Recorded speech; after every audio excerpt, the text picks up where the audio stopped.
बात कही हजरत ने, मैं अर्ज कर देता हूँ। मुहद्दिस इब्न जौज़ी रहमतुल्लाह अलैह एक बुजुर्ग के बारे में फरमाते हैं, वो कहते हैं कि घर में कोई काम कराना था, काम होते हैं ना छोटे मोटे घर में, तो फरमाते हैं मैं मजदूर लेने गया बगदाद में। चौकों पे मजदूर सारी उम्र का मजदूर ही है ना बेचारा।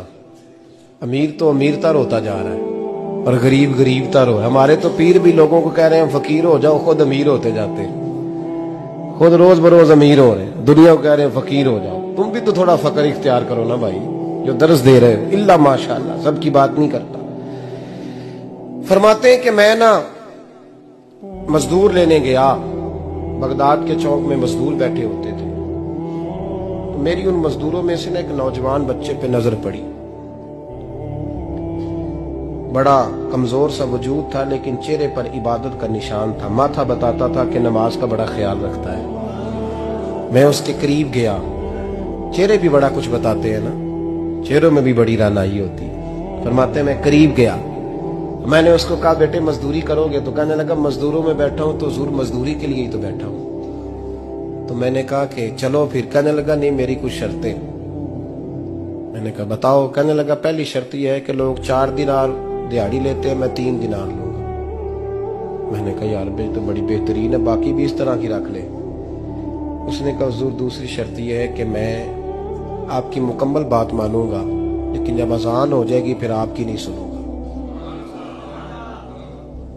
तीसरी बात उसने ये की कि हुजूर मैं आपके घर में काम करूंगा पर आपके किसी सवाल का जवाब नहीं दूंगा। कहते मैंने कहा यार तू बड़ा अजीब है, शर्तें तो मालिकों की होती हैं। कहने लगा जी बहरहाल मैं शर्तें लगा के जाता हूं। फरमाते मैं उसे घर ले आया, काम मैंने उसको बताया, तो जो काम मजदूर सारे दिन में करता है ना उसने 2 घंटे में ही कर दिया। हमारे मजदूर सिगरेट पीने में भी तो आधा घंटा लगाते हैं, वो चाय पीने जाएं तो पौना घंटा। वहां उनको भी तो दयानतदारी करनी चाहिए कि नहीं करनी चाहिए? मुआहदा किया है ना जी, तो पूरा उतरना चाहिए ना।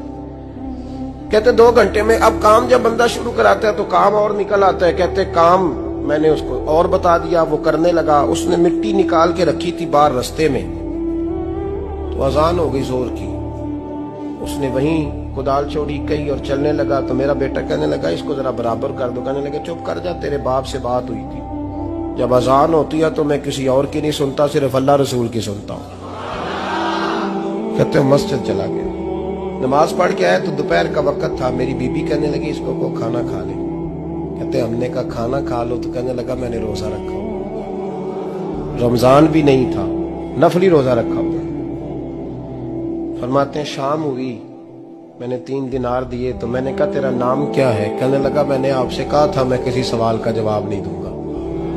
कहते वो चला गया। अगले दिन मैं फिर लेने गया उसे, काम कुछ और निकल आए, तो लोगों ने बताया वो सिर्फ हफ्ते वाले दिन आता है। मैंने कहा क्यों? कहने लगे जी वो कहता है मेरा हफ्ते का खर्चा 3 दिनार है, जब 3 दिनार कमा लेता हूं तो बाकी सारा टाइम अल्लाह रसूल की जिक्र में गुजार दिया करता हूं। फरमाते हैं अजीब। अगले हफ्ते मैं फिर लेने गया, मैंने पूरा हफ्ता इंतजार किया कि काम उसी से कराना है। मैं जब गया तो मैंने कहा चलो। कहने लगा मेरी शर्तें याद है ना? और मैंने कहा याद है भाई, साथ चल। फरमाते हैं काम कराया, 2-3 हफ्ते वो आता रहा। एक हफ्ते में गया तो लोगों ने कहा हुजूर आज नहीं आया।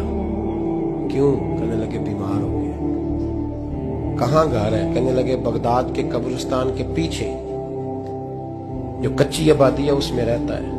फरमाते मैं गया, दरवाजे पे दस्तक दी तो कहने लगा हुजूर आप हैं? दरवाजा खोला है, आ जाइए। फरमाते मैं अंदर गया तो मैंने कहा तुम्हें कैसे पता चला मैं आया हूँ? कहने लगा हुजूर अल्लाह वाले हो, आप नहीं आना था, वरना अमीर तो गरीबों का पता लेने कोई नहीं आते। कहते मैं करीब गया तो कहने लगा मैं आपका इंतजार कर रहा था, तेज बुखार है, तप रहा। जेब से कुछ पैसे निकाले, कहने लगा ये पैसे रखने। एक अंगूठी निकाली, कहने लगा हुजूर आज रात को मेरा इंतकाल हो जाएगा, इन पैसों का कफन खरीद के सुबह जनाजा पढ़ के मुझे दफन कर देना, और जब दफन करो तो ये अंगूठी लेके असर के बाद हारून रशीद के पास जाना। आप उसे कहना मैंने मिलना है पर वो आपको टाइम नहीं देगा।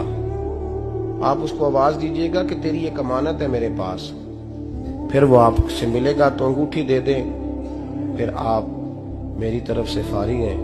हजरत फरमाने लगे तेरा नाम और कहने लगा हुजूर वक्त थोड़ा है,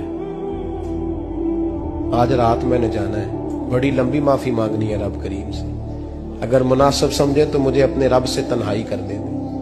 फरमाते हैं मैं आ गया, पर उसकी बातों ने मुझे सारी रात सोने नहीं दिया। फरमाते सुबह बड़ी मुश्किल से सूरज निकला, मैं गया, दरवाजे पे हाथ रखा तो दरवाजा खुला हुआ था। अंदर दाखिल हुआ तो खुशबुएं मेरा इस्तकबाल कर रही थी। जब चेहरे से कपड़ा हटाया तो उसका तो इंतकाल हो चुका ऐसे जैसे किसी का दीदार करके सोया। कहते मैं तो 2 आदमी ले गया था जनाजे पे, पर पता नहीं दुनिया किधर किधर से आई, कहां से अखा जदों मीटियां जमाना मैनू रोवेगा, अपना ते अपना बेगाना मैनू रोवेगा। फरमाते मैं तो 2 बंदे ले गया था, पर पता नहीं मखलूक कहां से आई। जनाजा पड़ा, दफन किया। हारून रशीद के पास में असर के बाद गया, मैंने बुलाना चाहा पर बादशाह था, मेरी तरफ देखा ही नहीं। मैंने उसको कहा तेरी ये अमानत मेरे पास है। फरमाते हैं मुझे कोने पे ले गया, क्या बात है, कमरे में बुलाया, मैंने अंगूठी दी। हारून रशीद तो चीखे मारने लगा, कहने लगा अंगूठी वाला कहाँ है? मैंने कहा वो तो इंतकाल कर गया। कहने लगा मुझे कब्र पे ले चल। कहते मैं कब्र पे लाया तो वो लेट गया, तड़प के रोने लगा। मैंने कहा मेरा कलेजा फट जाएगा, ना उसने कुछ बताया ना तूने बताया, ये कौन था? तो हारून रशीद कहने लगा ये मेरा बेटा था। मैंने कहा तेरा बेटा और मजदूर?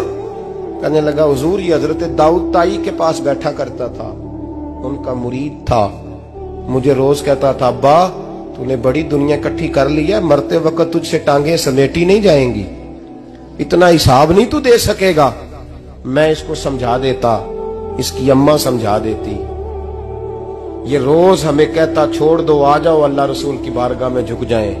हम समझ। एक दिन ये चला गया, कहने लगा फिर तुम्हारा रास्ता और है और मेरा रास्ता और है। ये सोने की अंगूठी गलती से इसके पास रह गई, गलती से हीरे की अंगूठी चली गई। कहने लगा देखो मेरे बेटे ने आज वो भी वापस कर दी है।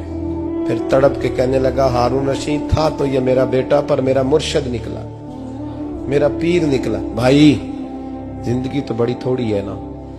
बाबा साहब ने कहा था उठ फरीदा सुते आ, दाढ़ी आ गया पूर, अग्गा नेड़े आ गई, पिछा रह गया दूर। उठ फरीदा सुते आ, खलकत वेखन जा, मते कोई मिल जाई बख्शिया ते तू ही बख्शिया जा।